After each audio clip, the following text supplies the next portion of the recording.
This is Anna. This is Christina. This is Tanya. And you're listening to Life, Crime, and Life, Betrayal. Crime, and Betrayal. Life, Crime, and Betrayal.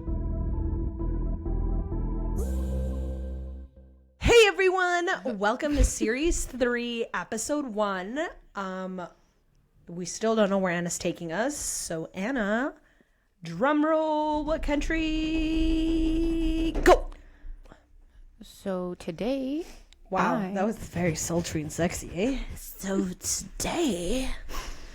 we are going to go to America. I just need you to know that I've been connected to nothing. What happened? Stupid headphones. She's got technical difficulties. Da-na-na-na-na-na. You good, homie? Story of my life. Searching for the right. But technology keeps avoiding me.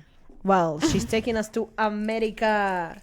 Also, I would just like to point out that today is the day that America has introduced tariffs to the Canadians, and that's all I gotta say. Continue. What? I love the American people. Do I love who's running America right now? Absolutely not. But hey, it's politics. We're here for it. We're not here for it. We're here to see history being made. I'm not here for what he's doing. I'm here for it because we have no choice. I don't know. As someone who's a history teacher, I just want to teach history, not be a part of it. Well, you were part of history when Barack Obama became presidente. And that was a history I wanted to be a part of. I don't want to be a part of a trade war history. I mean, our grandparents went through World War II. We might as well go through some kind of war, even though we were technically part of the Cold War. And through the Cold War, no? It was a war on the body. And through the Cold War, right? I'm back. I can hear now. Hello, Very welcome dramatic. back. 12 seconds. All right, Anna, take us to America. So just as Tanya said, we are... Never Did mind. you see that? My No, mic moved by itself. Ooh, ghosts. We love ghosts. The Vatican ghosts. Oh, stop. Yeah, so we're on season 3. So if you've listened and you've been here, we're on season 3. So thank you for Joining us for here. the ride of your life. Ba-ba-da-ba-ba-ba. Share and like and subscribe on YouTube. Share on every platform. We are trying to get ourselves up on Apple Podcasts, so we'll be up soon. Yeah, and like Hopefully. I think I speak on behalf of the girls, but like this has become such the highlight of my week is getting together with them and doing this. So yeah. It's just like a passion project and a hobby, but the fact that we have people who tune in every week and listen with us is so cool. Yeah. So thank you so much. All your positive feedback. It's been so cool. So thank you. Also, I would just like to point out, I know we do mention YouTube a lot in like our first series and our second series.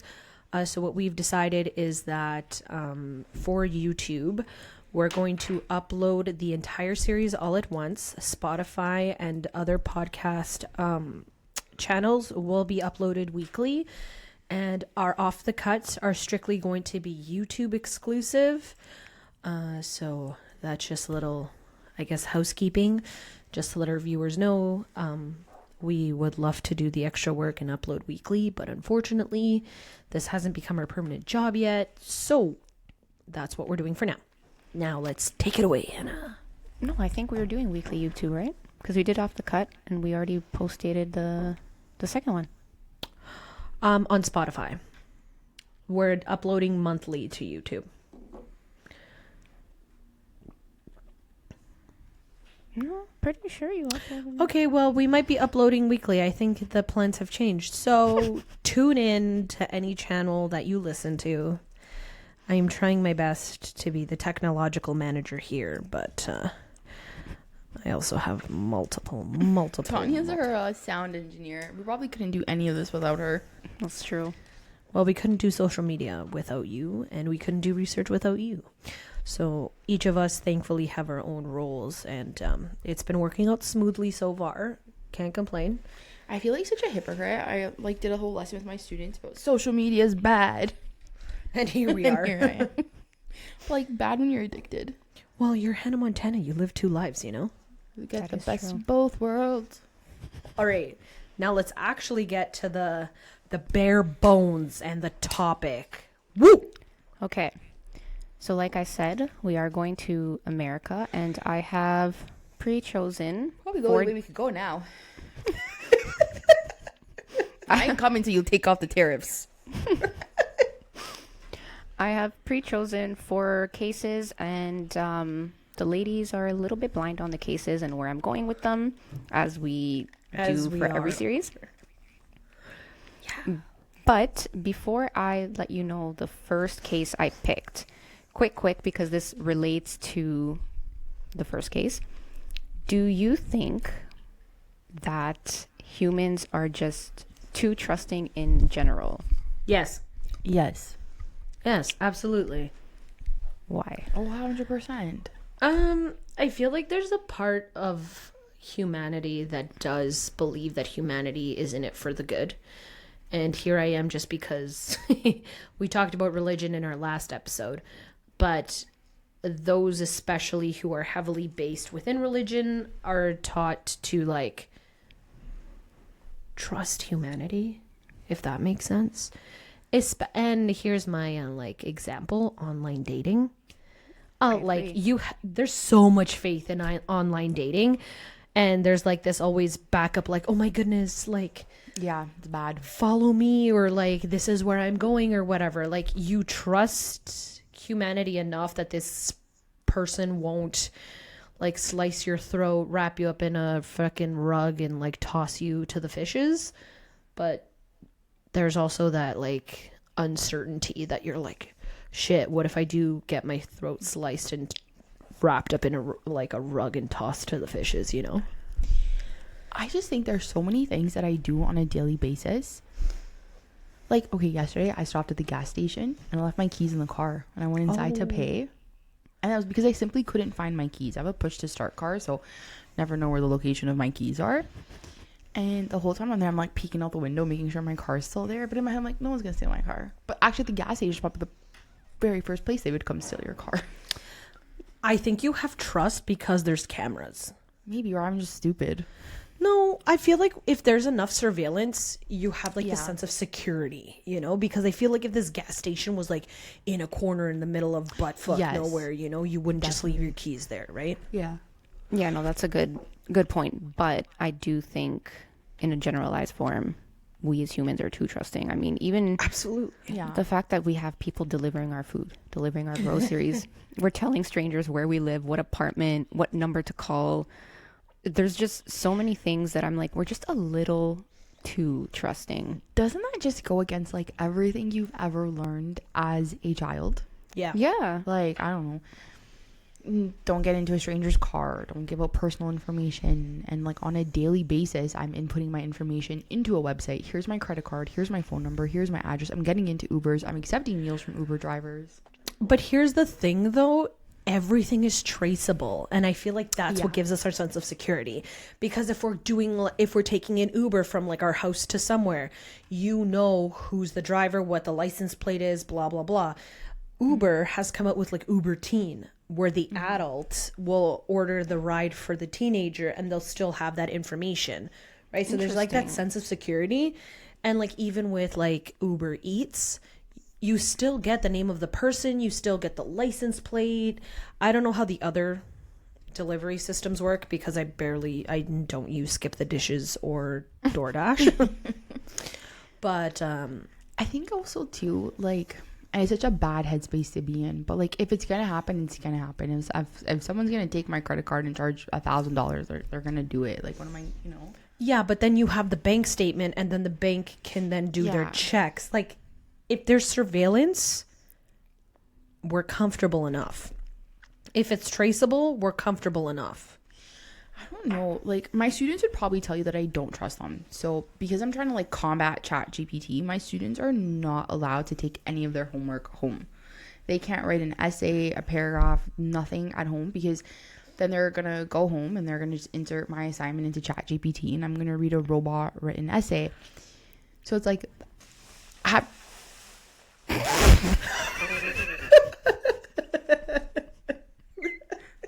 Mayday, our set's falling apart. Should we just leave it like take a quick we'll commercial take a quick break to put our set back together? See you in a few. Or now that you...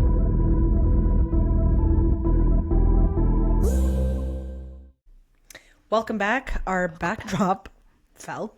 And then my laptop had a surge. So we're technically in sync, background in sync.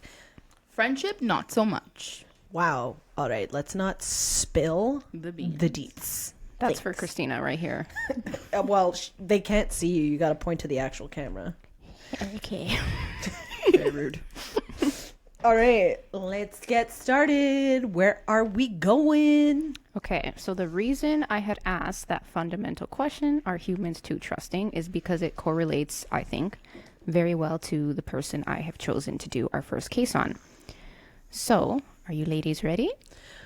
Always ready, baby. Okay, so in the quiet town of Northampton, Massachusetts, a deadly secret lay hidden beneath the surface.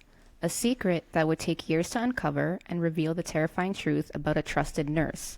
One who was supposed to care for her patients, but instead may have been taking their lives. Yo, she's better at English than you are, eh? Move on. This is the chilling story of a woman who worked in the very place where life should have been preserved, but instead, she became the architect of death. Oh. Anna, Insert Over. scary music. I just want you to know that I'm suspicious. Okay, can I continue? Mm-hmm. But I'm suspicious. That's fine, you can be suspicious. Over the course of her career, Gilbert's deadly action would leave the medical world shaken as the suspicion grew and whispers turned into hard evidence. With each life she took, she got closer to being exposed. But would the truth ever come to light, or would the bodies pile up before anyone knew otherwise? This is a story that combines the trust we placed in medical professionals with the horrifying reality that sometimes those we depend on the most are the ones who can harm us. Tonight, we unravel the twisted tale of Christine Gilbert and her motives. Bum, bum, bum. So, Christine Heather Strickland was born on November 13, 1967 in Fall River, Massachusetts to Richard and Claudia Strickland.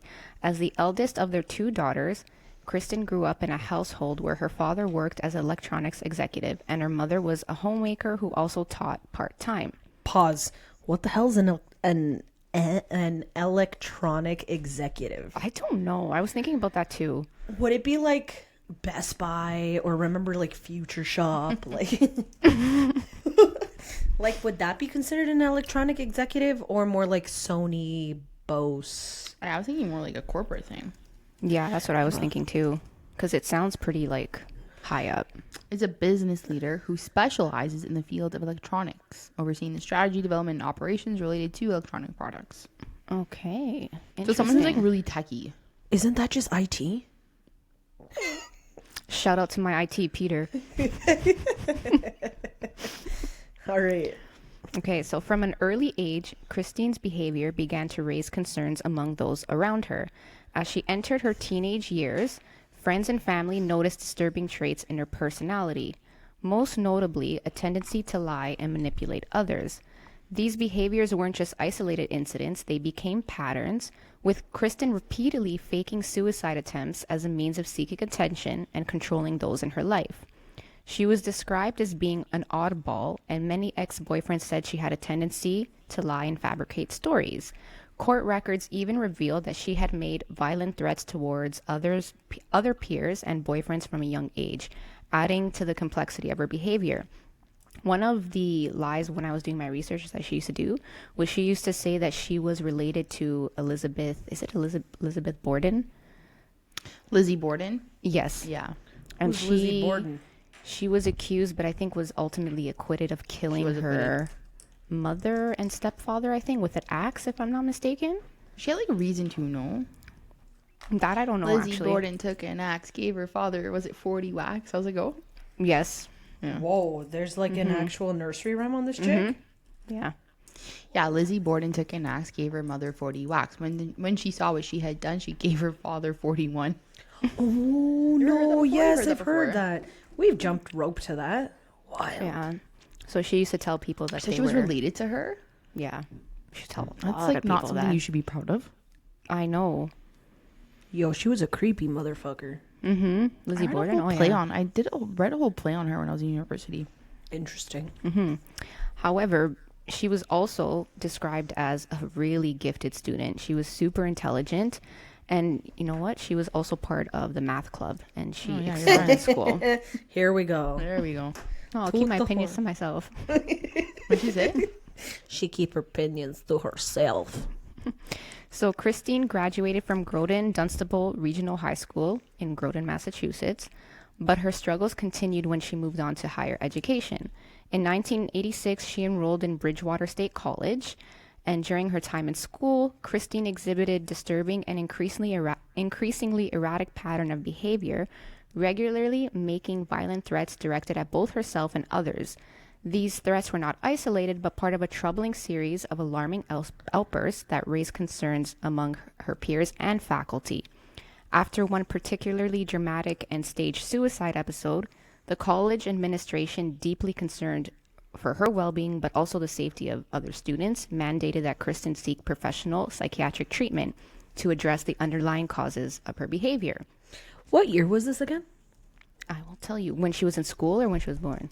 What's happening? So she was born in 1967. So when she's in college, that would put her at 1985. In like the 70s, 80s? Interesting. Mm-hmm. Yeah. So one of the particularly concerning examples of her behavior is she left a note for an ex-boyfriend in which she falsely claimed to have swallowed glass to harm herself in order to gain his, I guess, like attention and try to get him back. That's psycho. So the psychiatric intervention led Kristen to transfer from that college to Mount Wachusett Community College in Gardner, Massachusetts, and later she transferred to another college in Greenfield Community College. So wait, you didn't think that the whole being related to Lizzie Borden wasn't the peak of psych, like? No, crazy? I did. Why would you? It's odd. Oh, God. Yeah, because at least for me, a lot of, and we know there's a lot of silly serial killers, or they pick on other serial killers or other killers, and they kind of like emulate them, right? Fine. Yeah. So is she gonna whack her dad 41 times or husband 41 times? So despite all of this issues in her personal life, Kristen persevered and eventually graduated from Greenfield Community College with a nursing diploma in 1988. We love perseverance. Later that same year, she married Glenn Gilbert, and eventually they had two children. I know, right? You go again, Coco. I'm sorry. So eventually they ended up having 2 children together, marking a new chapter in her life as she began her career in healthcare. Begain. We love the begains. Begain. Listen to this. This is wild. So while studying pre-med, Christine Gilbert took a job as a home health care worker with a Visiting Nurses Association. During her brief tenure as a home health aide, she was responsible for a horrifying incident in which she scalded a child with hot bath water, leaving over 60% of his body burned. Shockingly, she was never prosecuted and continued in her healthcare career. Why would these people be held responsible for what they did? Like that to me, right there, because at this point she's pre-med, so I'm so sorry. Red flag. She should have been. She made up a lie. That's the only thing that I could think of to get away with it. She's probably like, oh, I just boiled a pot of water to make coffee. Blah, blah, blah. Yeah, that's a good point. It's easy to get away with those kind of things. Yeah, that's fair. So once graduating and obtaining her nursing diploma, Christine Gilbert began to work at Northampton's Veterans Affairs Medical Center, which is a facility of the United States Department of Veterans. The Northampton VA provides care for war veterans, including medical and psychiatric care, substance abuse, counseling and treatment for PTSD, and nursing home care for the elderly veterans. At the start of Christine Gilbert's career in nursing, she quickly became well-liked and a respected figure among her colleagues. Her co-workers admired her professionalism and easygoing nature, while her superiors were impressed by her strong work ethic and dedication to patient care. Beyond her nursing duties, allegedly, Kristen also took the initiative to organize a yearly gift exchange for disadvantaged families, further solidifying her reputation as a compassionate and community-minded individual. Her role at Northampton VA Hospital was not only fulfilling for her, but also offered a dynamic and challenging environment. Her enthusiasm and passion for work made her an integral part of the team, and she literally seemed to have such a promising future in the field. She was even featured in magazine VA Practitioner in April 1990. Once Kristen and Glenn had their first child, obviously she went on maternity leave. When she came back, they had placed her on the night shifts now, so she was from 4 p.m. to midnight. After being assigned to the night shift, Christine Gilbert met James G. Perot, an Army veteran working as a security guard at the medical center. The two quickly grew extremely close, exchanging playful banter and flirting over the course of several weeks. On one evening, James walked Christine to her car after work, and they shared a kiss, an innocent moment that soon evolved into a secret, forbidden workplace romance. This also marked the beginning of Christine Gilbert's extramarital affair. Meanwhile, of course, Christine's marriage to Glenn Gilbert was suffering immensely. As their relationship began to unravel, she allegedly started preparing cooked meals for him laced with a substance designed to increase her husband's need to urinate. Prosecutors later claimed that Glenn had confided in a witness before the trial, allegedly claiming that Christine had explicitly stated her intention was to remove him by Thanksgiving. Girl had a plan. She really did.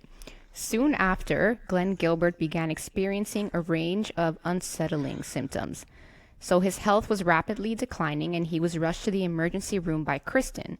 Despite receiving care, his condition worsened, and just 1 week later, he fell ill again.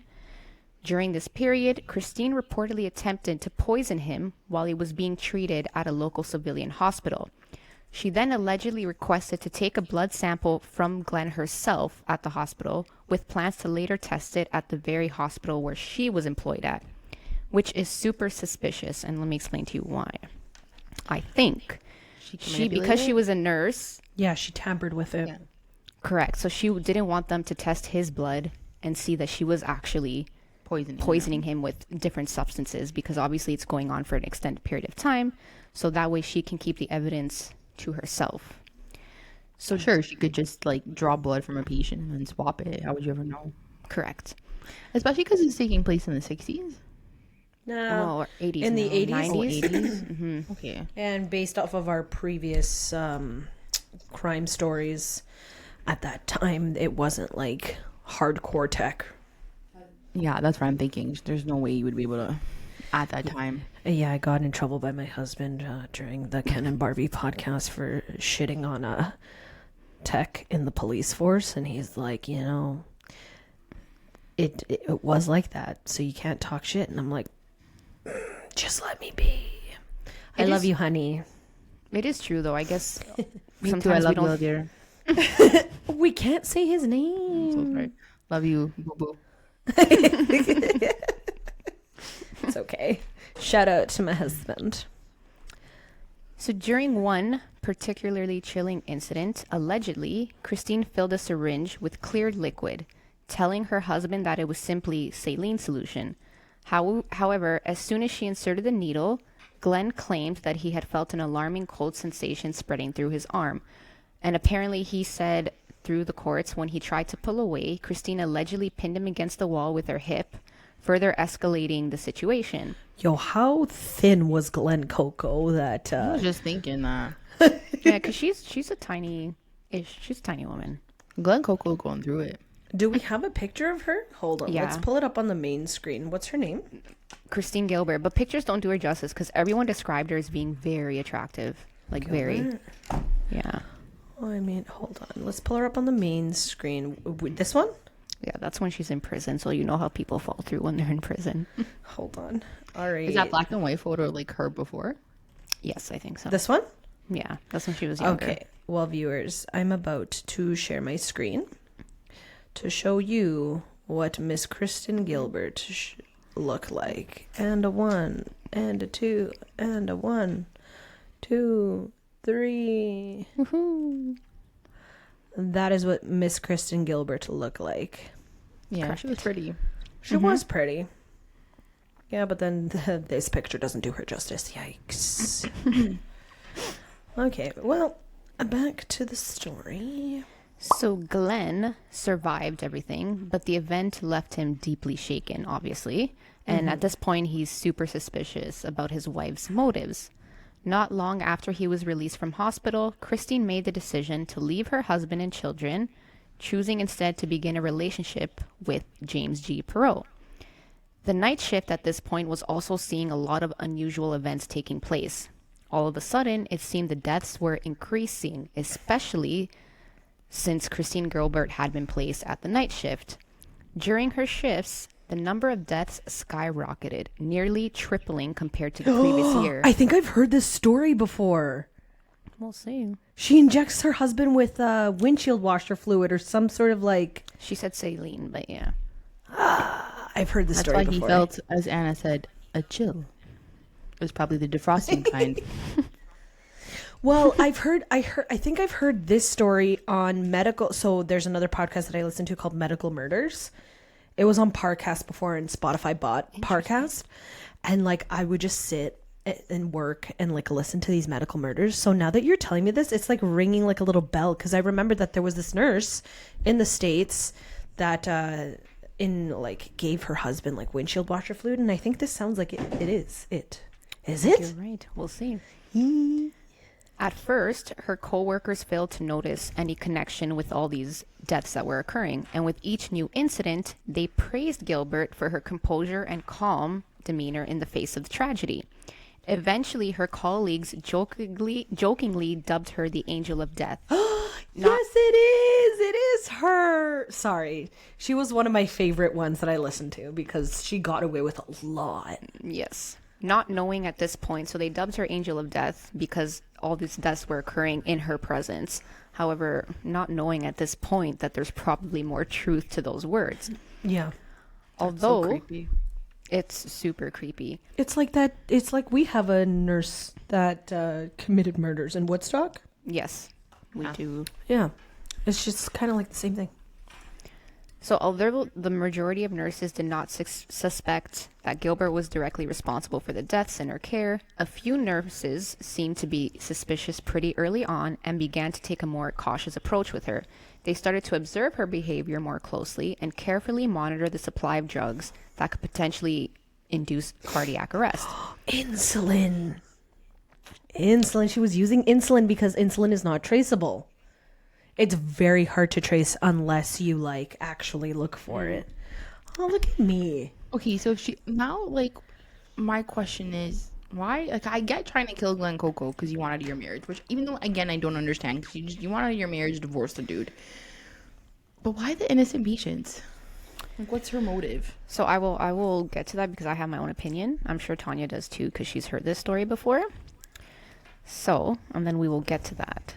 So adding to the growing concerns was the mysterious shortage of epinephrine, a critical drug used to treat severe allergic reactions, but it also stimulates the heart in emergencies. Epinephrine is commonly known as an adrenaline. Epi. Yes, which is an untraceable heart stimulant, which is what Tanya just Yeah, referred to. it's what's in. I think that's what's in an EpiPen, right? Yes. It's a, yeah. Yeah. So while many of the patients who died were elderly and in fragile health, the deaths also include severely several younger medically stable individuals with no history of heart problems or apparent risk factors.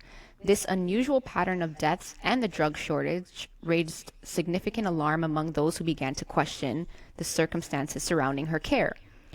In late July of 1995, 66-year-old Stanley J. Jagodowski was hospitalized due to post-operative complications, specifically bowel obstructions. Although his condition only required oral medication for management, a nurse on duty reported a concerning incident, and she testified this during Christine's trial as well. She claimed to have witnessed an individual, later identified as Gilbert, entering Jagodowski's room carrying a syringe, which is odd because at this point you know that your patient only needs oral medicine.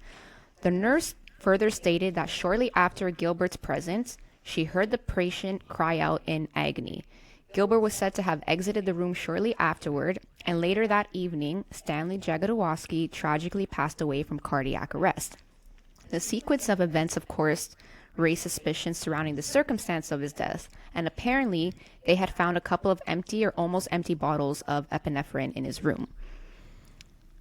So here's my thing. Like, doesn't it cross her mind that there's surveillance videos everywhere? Because I'm pretty sure CCTV like existed at the time, right? But I don't know, in the patient room though. Well, no, but you would have like evidence that she had walked into the room with a syringe. True. But in fairness also, like, it took them a while to even... It did. Yeah, you know what I mean? So her second victim, Henry Hutton, her second victim that she was charged with eventually was named Henry Hutton, a 35-year-old schizophrenic Air Force veteran. Henry had been receiving treatment for the flu at the time of his death. His sister, along with other witnesses, reported that Henry had been pleading not to be left alone in the ward that night as he was paranoid about people dying under the nurse's care, and that there was rumors going around that patients were dying in very weird circumstances. Poor guy. I know. And they probably didn't take it. Sorry, I'm interrupting. They probably didn't take him seriously because of his schizophrenia. Yeah. I didn't even think about that. That's actually a really good point. And So it's sad. Yeah, very sad. And tragically, he did pass away that same evening. And then his autopsy later revealed that he had been poisoned with epinephrine. Kenneth Cutting, tell me. I'm kind of like wondering what, because for you to test epinephrine, you need to have had like an inkling that he might have been poisoned. So if they put two and two together, they're like, okay, he has the flu, like what the hell's going on? That's where they check everything, right? As opposed to the other patients. Yeah. Yeah, and this is your second person dying of an overdose on epi. Like, why aren't you putting two and two together? This isn't like too far back. Like, we're not talking 100 years ago. So at least from what I know, when nurses or doctors go into the medical room, they literally have to sign in everything they sign. Like, every drug that's being put in and put out needs to be logged. So I'm wondering how the hell she got... Well, you can... Ways around it for sure. One, there's that, but you also have to remember technology didn't exist. So if they have a medical room now, they probably have their own Punch it pins or whatever. But back then, it was just pen and paper, right? So Yeah, obviously you got away with it faster. Like now today you have like a medical cart, you have like a pin, like a pill box, like something like that. There's all traceable. But back then you're probably not logging it like that. Yeah, no, that's a good point. I always forget about these things. That technology didn't exist back then. Yeah. That our moms grew up with pen and paper and like the Motorola, like, hello, Moto. I know. We did too. We did, but we were the end of it. Yeah. They were the beginning of it. So Kenneth Cutting, a 41-year-old Army veteran, was the third victim. He had been admitted to the hospital for sepsis, a life-threatening condition where the body's response to infection turns against itself, leading to organ failure. That night, Kenneth suffered a cardiac arrest and passed away. Edward Skira, a 69-year-old World War II Army veteran, was the fourth suspicious death that Kristen was eventually charged for. Edward had been admitted for alcoholism, and like the others, he died unexpectedly that night from cardiac arrest. It was later estimated that she was on duty during half of her ward's 350 deaths over a 7-year period. The odds of that being a coincidence were calculated to 1 in 100 million. So in February of 1996, due to the combination of the deaths, the missing epinephrine, patient concerns, her behavior, 3 nurses filed a formal inquiry based on their suspicions regarding Christine's involvement at this point in 2 patient cardiac arrests and the dwindling supply of epinephrine. This led to an internal investigation, originally by the hospital, and ultimately they opened an investigation on Christine Gilbert. As the internal investigation at the medical center grew more intense, her boyfriend James G. Perot began to suspect her as well and ended their relationship. Amidst the turmoil, Christine left the hospital in 1996 and she checked herself into a psychiatric hospital 7 times, staying between 1 and 10 days each visit. James G. Perot would later testify that while Kristen was admitted to one of these psychiatric hospitals, she called him and admitted responsibility for the deaths. He said she had told him, and I quote, I did it. You wanted to know I killed all those guys by injection. As the police investigation into the deaths intensified, Christine took drastic measures to derail it. She called in a bomb threat to the Veterans Medical Center, disguising her voice in an attempt to stall the investigation, causing the entire center to be evacuated.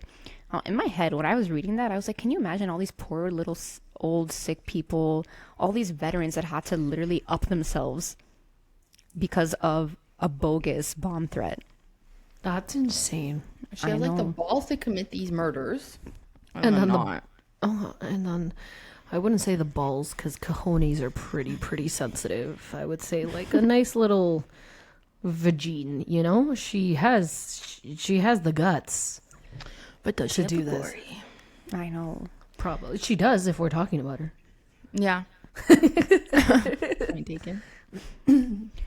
So at this point, Christine was a person of interest and a primary suspect in the deaths. So her phones were placed under surveillance as well by the police. The same phone she used to make the bomb threat call was traced back to her. Afterwards, police obtained a warrant and found the jacket she had. She used her own phone to make the bomb threat? That's why I went like this. I was like, what the heck? At least be smart. There was Right? payphones back then, you know? So then when the police got the search warrant and they found the jacket that they later confirmed was the same jacket she wore while placing the call, because inside they discovered operating instructions for altering one's voice. Oh, God. God. Wow, she's so sloppy, eh? She could write a how-to book on how to commit the worst murder. Well, OJ did that, so. Yeah, I know. I was thinking that. Along with a talk boy, a device likely used to distort her voice during the bomb threat. They also found medical books, computer records, journals, and a page that was marked for epinephrine. Bro, might as well have a sign in there that said, it was me. Yeah, I know. Sloppy. Oh, 100%. So Christine was charged in the beginning with 15 months for the false bomb threat. However, the authorities still needed more evidence to charge her with the hospital deaths.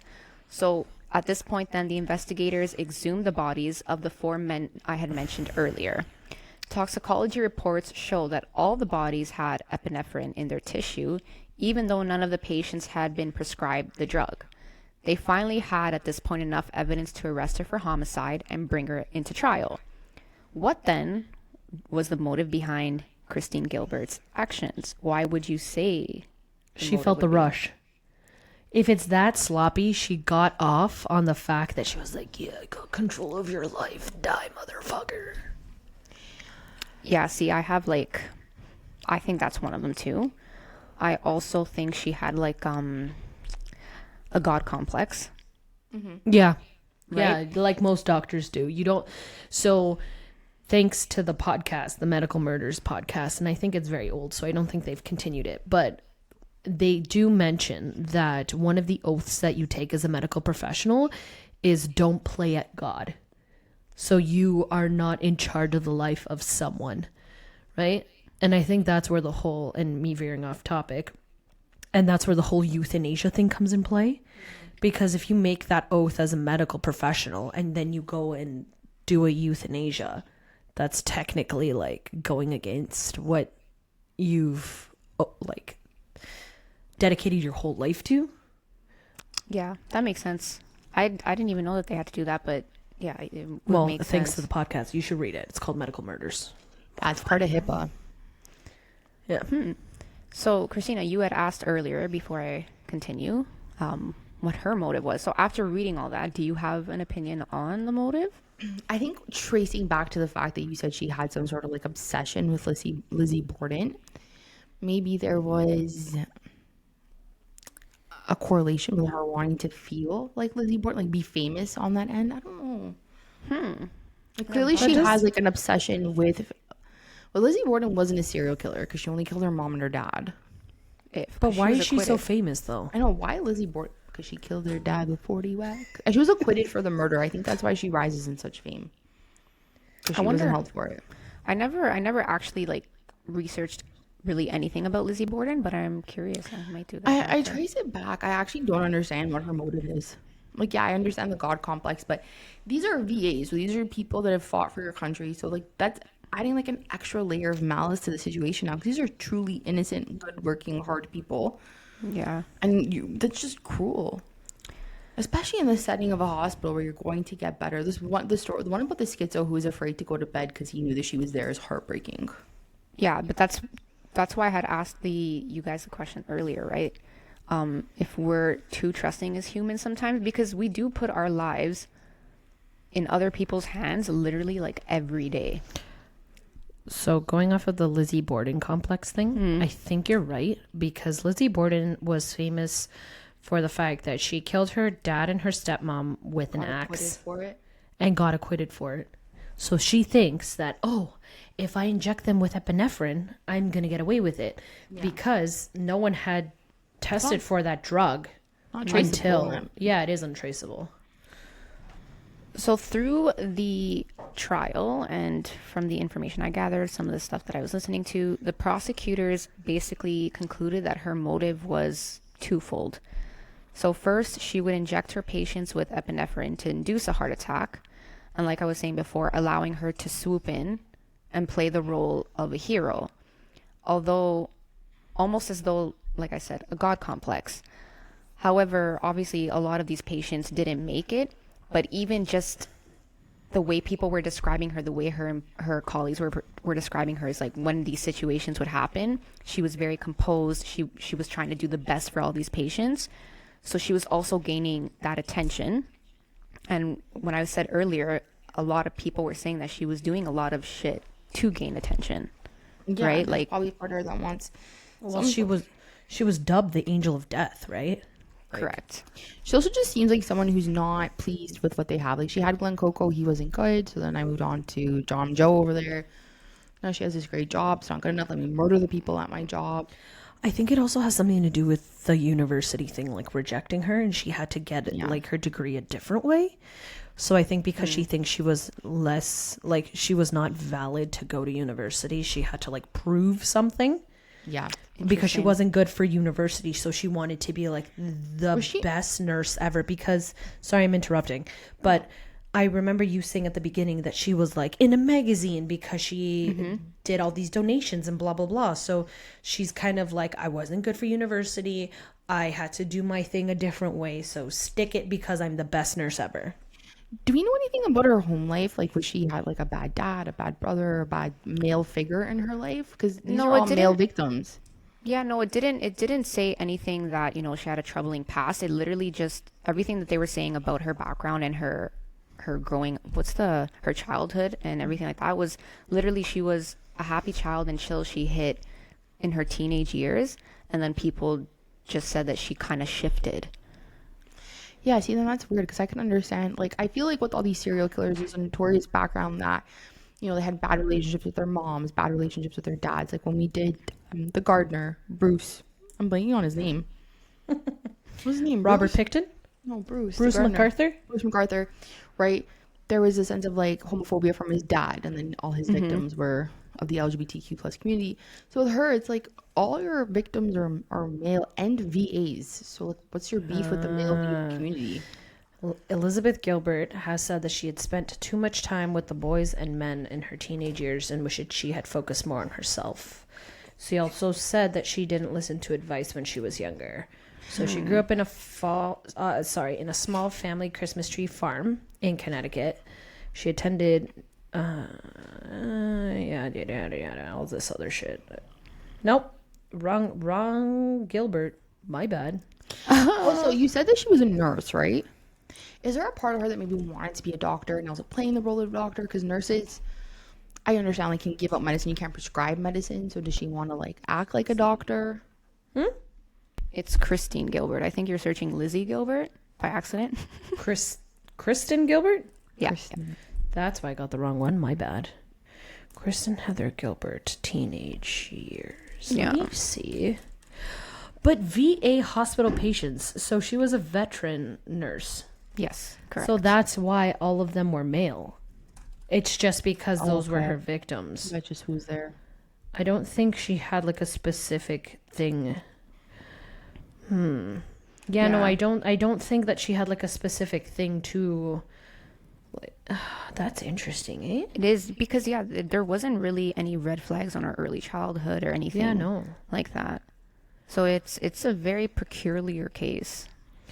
Maybe if she was like in a different like hospital in a different ward, like those would be her people, Wow. And then they also mentioned, I think this is maybe a little bit of an assumption, but I think it's a good one, that the man she was having an affair with, the security guard that was working at the veterans, she did a lot of this to impress him on her skills because she wanted to keep him. She didn't want to lose him. Oh, I thought you were going to say that he was like an accomplice or like to trick him kind of. Because ladies, here's my thing. He wasn't an accomplice, but he was kind of like a subconscious like accomplice, because if he was a security guard and he does night shifts, she could get away with a lot more. Makes sense? Yeah. I don't know. He was also a veteran too, but I get what you're saying. I like, at least from what I understand, they never suspected him of anything. Well, no, you wouldn't be suspected, but like he might have been a little lenient on like, like if she was doing her ward, like maybe he'd, instead of checking it like 5 times, he'd check it once because they don't want to cause like, oh, these two are dating, like this rumor kind of thing. So she might have, who knows if her motives were actually to like the guy, maybe more to persuade him to veer a different direction while she does this. I got you. That's a good point. You know what's interesting? I like that point. Here? TPS, hire me. You know what would have been quite interesting? So when the prosecution was fighting for her to get the death penalty, and the jury just recommended that she have like a life sentence. Had she had gotten the death penalty, how ironic would it have been if she was sentenced to the death penalty via lethal injection? I know. Like, but an eye for an eye, though. I don't agree. Like, I don't agree that like, if she got the death sentence, I wouldn't have agreed with it because she gets the easy way out. You know? And like, and that's why I'm not for the death penalty, because it's like you made someone suffer. Like in those last moments of their lives, it was your psychotic motherfucking ass that they saw. Not their families, not their beloved. They didn't die in peace. They didn't die naturally. They died because of that person and their little tweak of psychotic whatever they decided to do. Yeah, you know, so you go and rot in hell. And in a jail cell. She did rot in hell though, because she don't look too good no more. So to end this off, because Christina already mentioned the conviction. So yes, they did try to get the death penalty. So she was only sentenced to 4 consecutive life terms without the possibility of parole, which plus is 20 technically years. A death sentence. Yes. Yeah. She's there for us for and life. Although she was only convicted of 4 murders, authorities suspect she could have been responsible for up to 350 deaths. If the police suspicions are correct, she would rank among the most prolific serial killers in American history. But I guess it's obviously super hard to prove. But I'll put that on my bottom. I bet my bottom dollar. That there she goes. She definitely killed more than 4 people. Oh yeah, no, definitely. Yeah, definitely. How can you not prove that? If it's epinephrine would come out of your system eventually. That's why they were able to exhume the 4 bodies, because they happened right away. If you tried to do this 2 years after or 3 years after, I would open up every single case, even a patient that chick looked at. Yeah, but again, how do you prove it? Yeah, how do you do that? Yeah, because if there's no epinephrine in that like in the victim's body, then you can't prove that she killed that person, right? Yeah. So does that bring us back to our original question, like trusting people? Because you put your trust into teachers. It's so sad. Like you know, you send your kid to school and then there's a school shooting. You send yourself to the hospital, your doctor kills you. Or you send your kid to school and the kid like has an affair with their teacher. Okay. Well, there's that. Yeah, you know, like there's a lot of things. You're trusting an adult with your child, and and that adult is either grooming your kid or sexually assaulting your kid. I think there's so many instances, like I'll tell you right now, and this is so contradictory because of what I said earlier. I wake up every morning just expecting not to see my car on the driveway. Like, I'm just gonna wake up and my car is gone because we're going through that whole like stolen car thing. There's just so many. Like, someone actually broke into my car last year. They smashed my driver's window and looted my car, and it was just like so personal. Like, that's my vehicle, don't touch it. Like, for just to put your trust in the world, I want to know that I can park my car somewhere and it be there when I get back. I want to know that I can go to my place of work and not worry. I want to know that I can go to a place of healing and heal. Sometimes it's twofold though, because I've had situations where I'm like, thank God this human being was so great and they did this thing, right? Like, when I used to live in a condo, I used to leave my keys outside of my lock all the time. Yeah. And people who lived on my floor would call the security guard and be like, hey, ma'am, the security guard would call me and he's like, hey, your keys are outside on your door. Or a few weeks ago, I literally left my cell phone at McDonald's and I left. And wild. Instead of stealing it, like, they called me, picked it up. Or no, sorry, I ended up calling them. And they were like, yeah, it's here. You can come pick it up whenever you want. But there's some people out there who would just take it. Yeah. You know? And I think those little bits of moments where you're like, oh, look, like, yeah, you have to hold on to that. Mm-hmm. And it's like, and those are the only moments you hold on to it. But that's also like, I guess, like a toxic trait humanity has.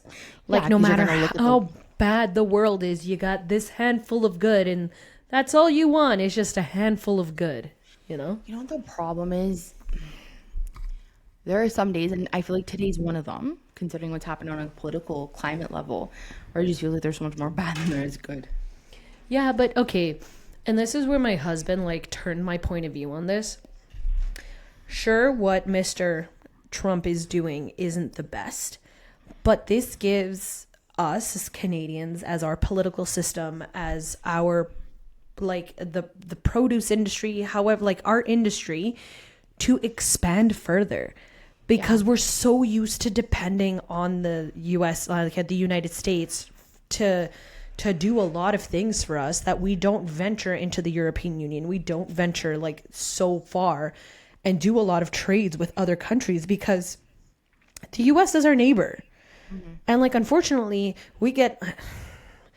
Okay, this is not meant for kids, but we get fucked up the ass because the U.S. is like, oh, we'll take your crude oil and we'll give it back to you, and we'll take your lumber and we'll turn it into like wood supplies, you know? We'll turn it into a 4x4. But at the end of the day, or sorry, a 2x4, because there's no such thing as a 4x4. But at the end of the day, that, like, we sell it to them as pennies and we get it back as like a brick of gold. You know, like, maybe this might be a good thing. And I'm not saying he's a good person. He's not a good person. But what he's trying to do is bring in private businesses to run the country. And I personally think, and I don't know if you both agree with me, it's going to go so south so quick because you can't have everything made in America and it still be the same price. If an iPhone is made in the States, it's going to cost more. And unfortunately, what keeps our electronics cheap, what keeps our cars cheap, well, not cars, but like, there's a lot of child labor out there. Yeah. And like, if he thinks it's gonna cost the same, buddy, you're wrong. Because minimum wage is like $20 almost here. Yeah, right? In the States, if you do the conversion, it's the same shit. Almost, yeah. Right? And your iPhone is now gonna go from like, however, like what, $2,000 to like $5,000. Yeah, and if there are any Americans who listen to the podcast, yeah, we love you. Listen, I'm a huge fan of going to Buffalo. I love Target, you know. I'm a huge fan of going to Disney World. You somewhere in Buffalo, you all got a really good Italian restaurant. This is coming from an Italian, so and it's just like I think it just weighs a little bit heavier in our hearts today because the tariffs did kick in, so it's definitely on the forefront of my mind. And then talking about trusting people, like the States is our neighbor, and now there's, you know, tension. Yeah, and also like tariffs for my job is extremely important. So yeah. So if you're listening and you're American, we love you. We have conflicting opinions about your current leader, but I think that just weighs a little heavy on our hearts today. And Anna bringing up the topic of like, do you trust people? Like you put trust into the person that you choose to run your country. You put trust into a political democratic system, and then I just feel for us Canadians right now and how that'll affect our jobs and our citizens. But we still love you. At the end of the day, my rule is we're friends. We don't talk about religion or politics, you know? And that goes to our friends too. We're not here to give our political decision because we're not politicians. We're not poli-sci students. We're not anything with political. Anna definitely has her foot into the delivering. She's cargo freighting industry, and Christina and I, we don't. So we don't know how heavy this is weighing on Anna. But like, to our fans, just know, or to our listeners and audiences, to our betrayers, any Americans out there, like, we feel for you. If you feel like having Trump is the best decision for you, then by all means, we support you. If you don't, we also support you. But this is our opinion. We're not saying it's wrong. We're not saying it's good. We're not like, we're very neutral. But also at the end of the day, we are also very hurt by it just because, like Anna was saying, we trusted them to be our neighbor and they're not acting very neighborly. Mr. Rogers is definitely not in our picture right now. And you know how we as Canadians love to say thank you when we're known for our extreme kindness. Listen, I'll still buy you a poutine if you ever come down to Toronto. Just saying. Yes. No tariffs included. I'll cut the tax. And I remember what we were talking about before the backdrop situation happened. You were saying that before our set fell apart. Yeah, before our set fell apart. You were talking about ChatGPT and how your students, you don't send homework home so that way they don't use ChatGPT. Correct. I think with this generation, they're using ChatGPT as a way to get out and not as a tool. You know, it's a cop-out. Yeah. Yes. And I feel like if you use it as a tool, it'll be so beneficial because 100%. Me going to university, like, I don't see anything wrong with ChatGPT, but I'm currently pursuing a degree in university. And I will write out my paper. I will throw it into ChatGPT and be like, hey, is there any plagiarism in here? No. Cool. Can you correct my spelling and grammar? Okay, cool. Now don't make it sound like I'm a child. Like, yeah. Edit this for me that it's still my own words and I sound more like an adult instead of. Yeah, that's not me not trusting my students. I trust my students. It's me just wanting them to be the best version of themselves. Oh, no, 100%. And asking them to. So the difference between me and my students is that I can critically think. And I want them to be critical thinkers. I want them to look at an assignment that I give them and be like, okay, Miss L wants me to do Miss L wants me to do this, and this is how I go about this task. That's not to say, listen, I love ChatGPT more than the next person, trust me. And I really think that we as a society can get to the point where, yes, like you said, we use it as a tool. However, what it's going to do is eventually take away our ability to critically think. Just like a calculator took our ability. I love a calculator. I can't do math without one. But maybe had I been taught right, I could do bedmass and multiply. But a calculator and a scientific calculator does things a faster way. Yeah, that's 100% why I'll vouch for a calculator because it's going to get the job done. So I'll vouch for ChatGPT 100%. But it still makes you critically think, though. Yeah. Because if you're setting up an equation, regardless of whether you have to do math in your head, and Anna can probably tell you the square root of that fucking ring light over here, like... Well, the circumference, because it's not fucking square. But anyways, I'm not good at math. But like, we take a calculator to quickly come up with the answer. We still have to critically think and go through the formula. Yeah, like for example, I do bell ringers with my students, and we do cursive writing, like 15-minute activities before we jump into our lesson. So on Tuesdays we do. Wow, it sounds like you teach kindergartners, eh? No, I teach high school. So on Tuesdays. We do cursive writing and grammar. And one of my students made a remark and I actually like sat on my soul. And she's like, why do we have to do this? And I was like, okay, so just so you know, like my driver's license, I like sign my signature. Yours is in block print. I can forward your signature in a heartbeat. And we had this discussion about like being a better version of who you are. What's so wrong in learning another skill? It's true. I don't know. There's so much. I agree with almost everything you guys said. What do you don't agree with, Hannah? What do you agree on? The calculator thing. Oh, What get about out it? of here. Get Yeah, out. I don't. do it in your No, what do you say? head. What about it? It's gonna Like tell us in our head. the whole like if you have an exam and you give them a calculator. no. I think especially in the beginning. Like Yeah. now I'm not talking about oh I'm 25 and I need quick whatever. But I'm thinking especially in high school and in elementary when you want them to learn at least the fundamentals. I don't expect you to know the parameter and like things that don't apply to you.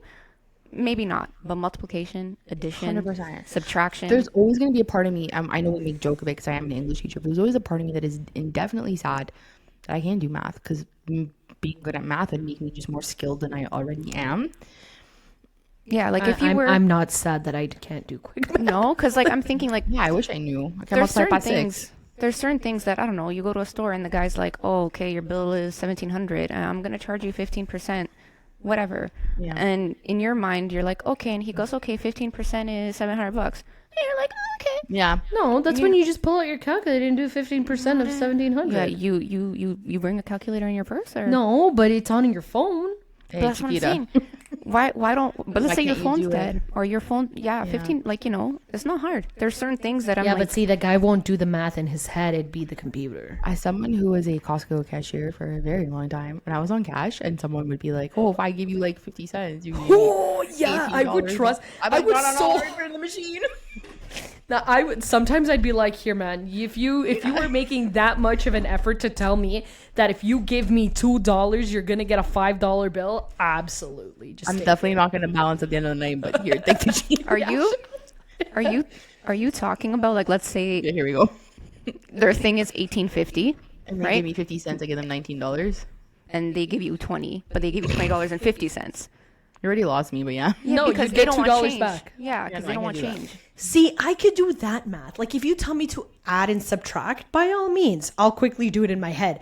You start going with what is 7 times 8, I'm like, ugh. And that's just the part of like my brain that can't compute that because you put an English essay in front 54? of me and I can do it. 7 times 8 is 7 times 7 is 47. no. No, Seven it's times not. 8? 7 times No. 7 is 49. If you do it, is it 49? Yeah. 7 times 7 is 49. Yes. So 7 times 8 would 56. be...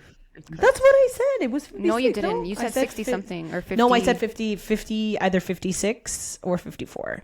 Because I was like 54. Because I was like 7 times 10 is 70 minus 14 See, is... that's so difficult. If you just knew your multiplication charts, it's Oh, so here easy. we go. It's true. I love when we go to dinners. No. She And I fucking tossed beats this math dick that she has. I do. We're so far off trusting people. But here's what I want you to take away from this lesson. Hold on, You let have an her English- finish her quote. 1 second. I'm so sorry. What are you saying? When you go No, to... it's okay. I was just gonna say when we go to restaurants, yeah. I live for the day that we get our receipts. Because then I'm like, Christina, give me your thing. I'm gonna count the percent. I love counting like the tip percentage. So they'll ask me. They'll be like, okay, Anna, here's my bill. How much do I have to give her? And chop, chop, chop. You know. So, betrayers, what we want you to remember is when it comes to trusting people, do not trust me to give you your change back because I will give you the wrong amount. Trust Anna. Correct. Trust me for sure. Actually, but I could steal you guys for some of your money. You would never know. Probably. No, because I don't carry change. What I actually do want to like... So you can't steal my money. I think what like you should take away from today's episode is that like still trust the world. You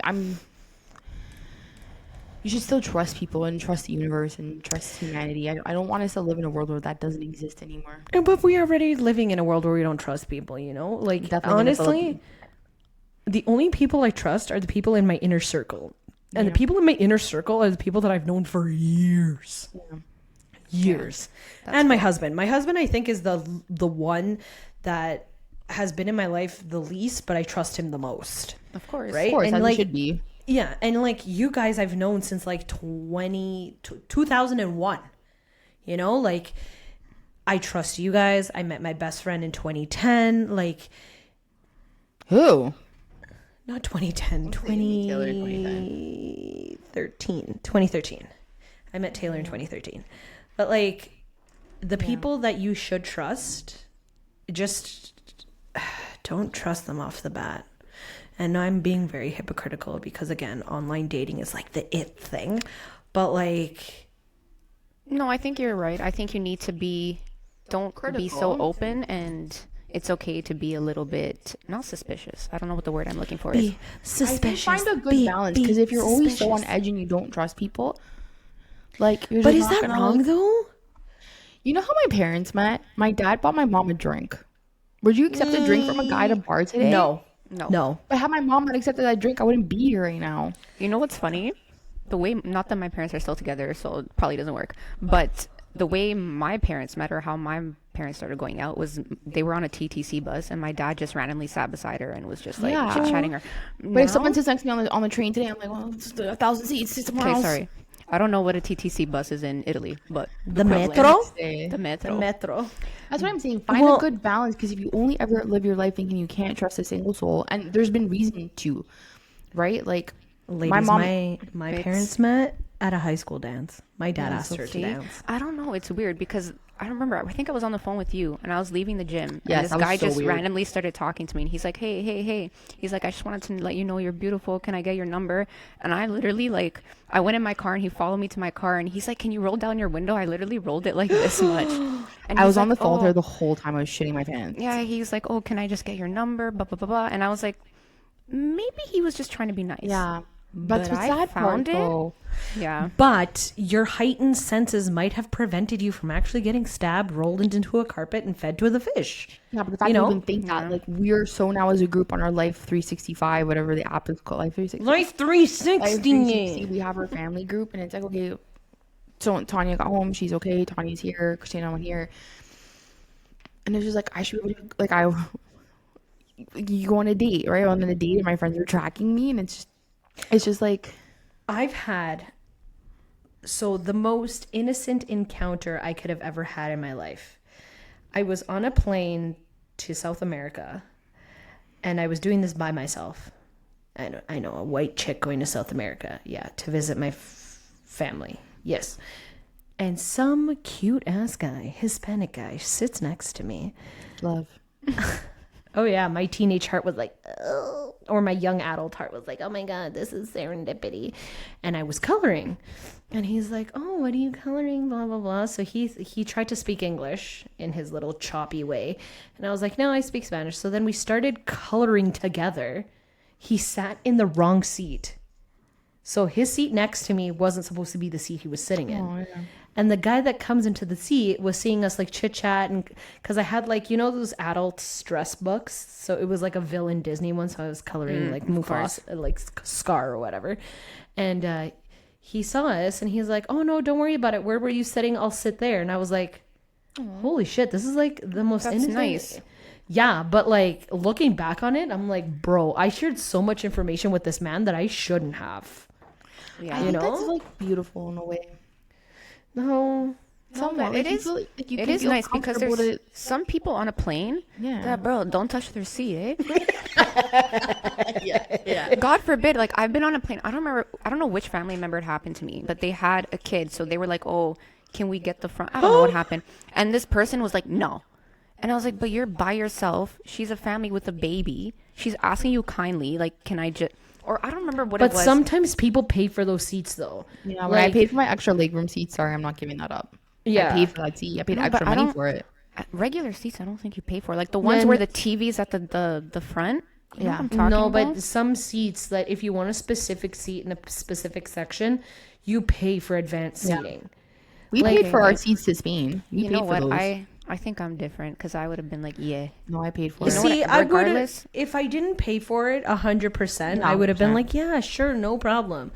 But if I paid for it, I'd be like, See, I'm the type of person that just I think I would still have such anxiety when it comes to flying that I need that seat. I've booked that seat for a reason. Well, and here's the debacle, and I think you should have a story about this because it's all over TikTok, all over social media, this whole debate on whether you should let someone take your seat on a plane or not. I feel like if you're traveling, and I will call it an inconvenience because I am a mother, so fuck you, anyone who comes after me. If you're traveling with an inconvenience, 2 inconveniences or 3 inconveniences, and I'm talking about children, okay, because they are very huge inconvenience on a flight, book in advance, okay? If you are traveling and you know that you need to sit beside your children, plan in advance, save up that money, sit like book those seats in advance and sit all together. Yeah. That's what we did. Like when we were flying with my daughter to Alberta. Yes, to Alberta. She was 2 months old. Okay. And they say that turbulence are worse than a car crash. Okay. So what did my husband and I do? We booked a seat in between the both of us and put the car seat there. Okay. If you have a child and you're going to go on a trip, if it's an emergency, by all means, okay, I understand. But take into consideration that people are not going to give up the seat for you. And just because you're a parent doesn't mean you have the right.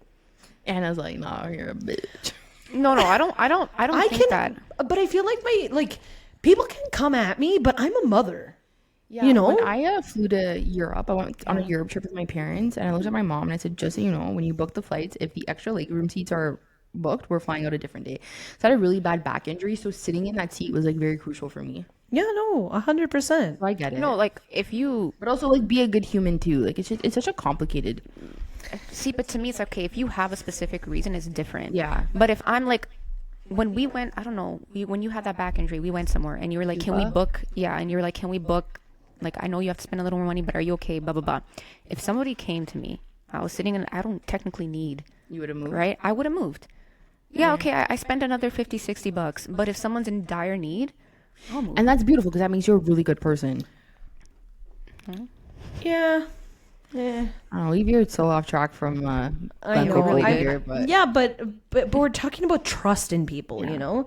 Like at the end of the day, it all depends on the scenario that you're put in and whether you're in fight or flight mode.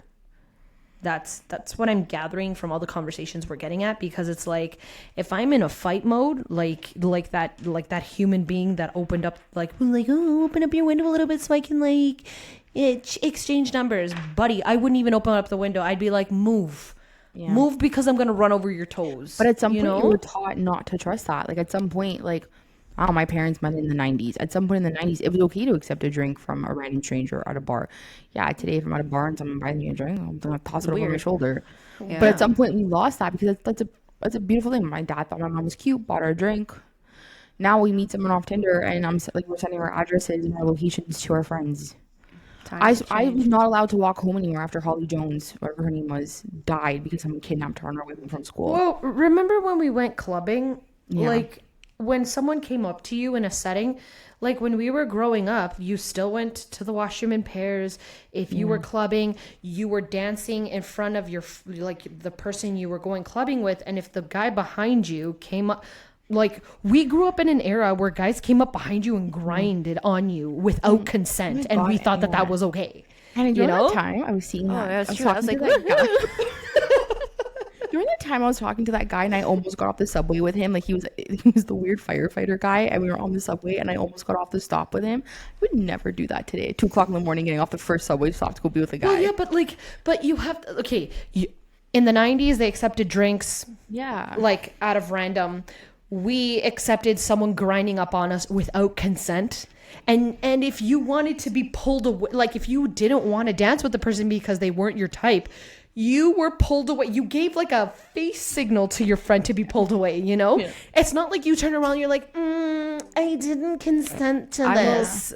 I will like to say, I'm not I'm not gonna express who this person was who did this to me, but my best friend, you know who you are. But at one point when I went to a club, no, it wasn't you, Christina, you're safe.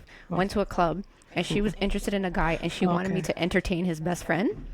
So he was like coming up to me. Was it me? Was it No, Days? it wasn't you. Oh. No, it wasn't Days. It wasn't Days. Okay, can we not drop last names here, please? Let's not drop last names. Yes, correct. Oh, is it the other? Is it the other one with the same name? Yes, I'm not gonna. You know who you are. I'm looking at you. And she's actually not looking at you, but okay.